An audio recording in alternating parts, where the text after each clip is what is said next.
Jess here, and welcome to my channel. In today's 5 on Friday, I'm going to bring you my vlog for my latest round of 5-star predictions. So it is February, and I've currently read 2 of my 5-star predictions, and I thought I would talk to you about them. First up is The Bookwoman of Troublesome Creek by Kim Michelle Richardson, and I ended up giving this book 3.75 stars. This is a historical fiction that is inspired by real events. There were blue-skinned people, and there was a pack horse library service. And in this book, our main character is Cassie, who is blue-skinned and works for the pack horse library. People discriminate against her really, really badly because of her blue skin. She is not treated any better than the Black people who live in her town. And all she really wants is to just kind of live her life and be left alone. And basically, we follow her life from there. Like, we see her doing her pack horse library duties and dealing with the people of this town who, like I said, don't treat Cassie very nicely. I didn't enjoy this book as much as I thought I would, obviously, because I was thinking it would be a 5-star prediction. I think it moved a little slow for me. And I can tell you that it's been, I think, like a month or so since I've read it, and a lot of the details have faded, which also leads into the idea that it wasn't going to be a 5-star. 5-star books always stick with me. I was surprised by just how much prejudice she faced, especially considering, like, it was a medical condition, and I wasn't expecting it to be as nasty as it was and as hard for her as it was.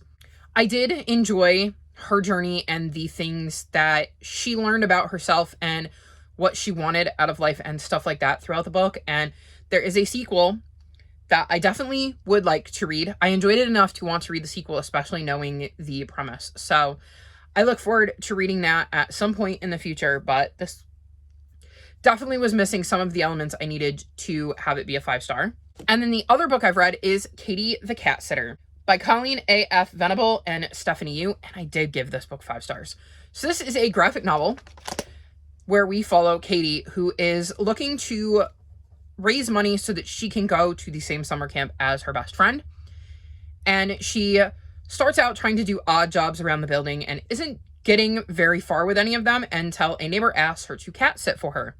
The fun thing about this neighbor, though, is that she has 217 cats, and boy, are they quirky. Let me see, I can find, there is a drawing of all of the cats here. Well, not all of them, but a bunch of them. And I really, really enjoyed getting to see her get to know these cats. She also, in the course of dealing with these cats, thinks that their owner might be the Mousetress, who is a super villain. So that definitely adds an interesting element.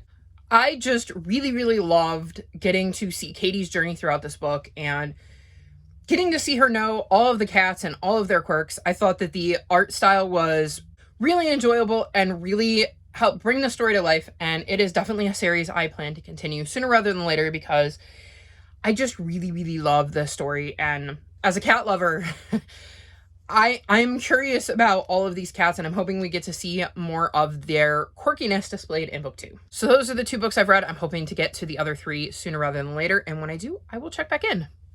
So it's a long overdue check-in for me. I was hoping to have finished all 3 of the books I had left, but since the last one seems to be taking a while, I figured I should let you know what I thought of the 2 I had read. So first up, I have read The Last by Catherine Applegate, and this is the first book in the Endling series, and I did give this book 5 stars. So this book follows Bix, and she's a Dairn, and she is the youngest member of her pack, and Dairns were hunted to the edge of extinction because they have this ability, I believe, if memory serves, to be able to tell when someone is lying.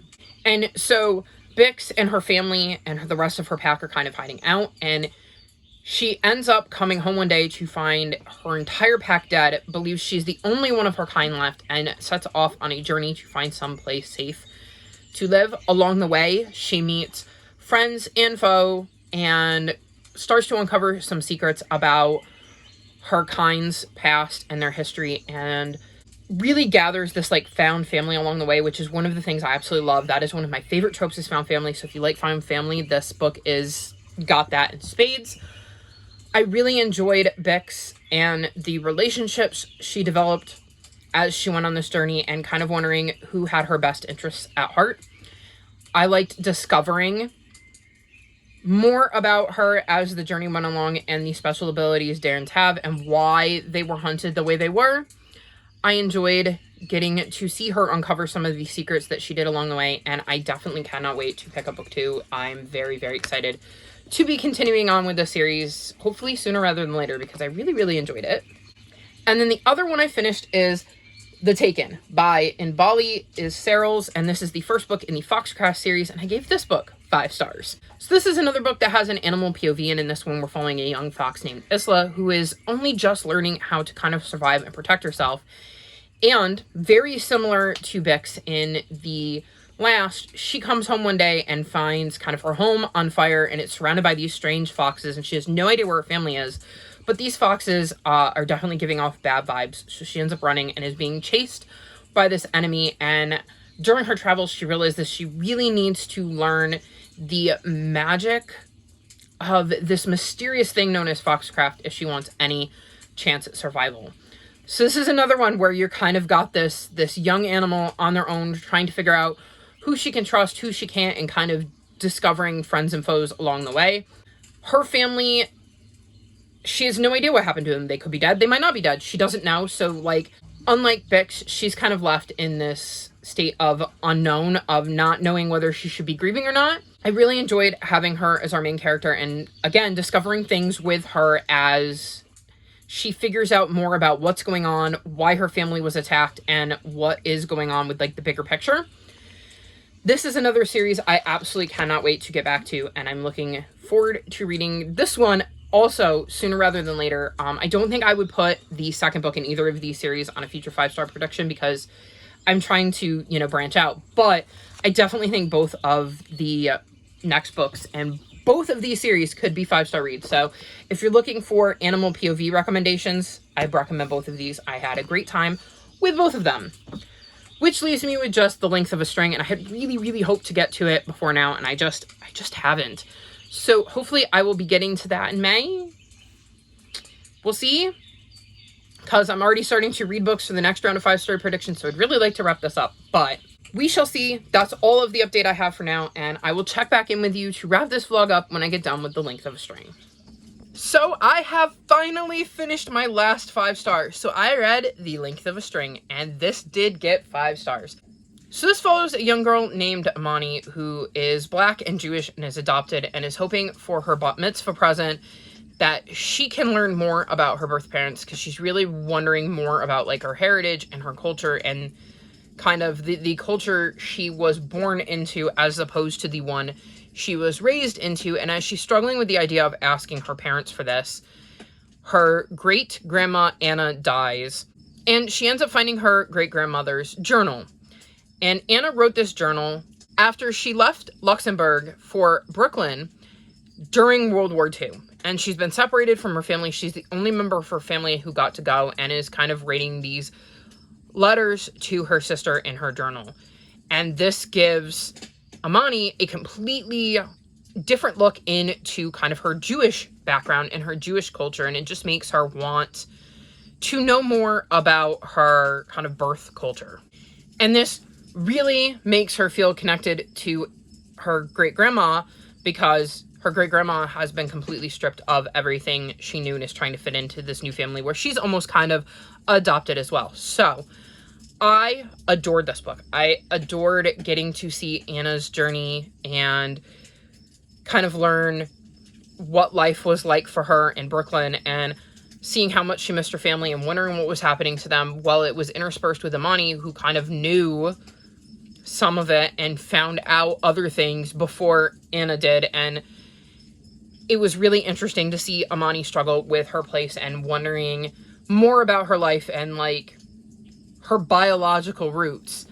And of course she's dealing with this while also kind of being on the cusp of being a teenager and growing up and all of that. This book is chock full of family, and you see it from both ends. And there's also, I'm going to argue, found family, because there's definitely found family in here, and it definitely shows that your family can be the people that you're born with, but there are also people who become your family via adoption or other means. And I think that's an important aspect of this book too. It made me cry. I was not expecting that. That's the thing that tipped it over into the 5-star range. It was a solid 4.5. And then it made me cry. So yes, absolutely adore this book. So glad I put it on my 5-star prediction. And it is absolutely as good as everybody said it was. So as a quick recap. Length of a String, 5 stars. Katie and the Cat Sitter, 5 stars. The Taken, 5 stars. The Last, 5 stars. And The Bookwoman of Troublesome Creek, 3.5. 4 5 stars. I did really, really good this round, and they were all middle grade, so maybe there's something to be said that I'm better at picking out middle grade 5 stars than I am at picking out adult ones. But, like I said, I believe I said about this one, I'm interested in continuing on with the series.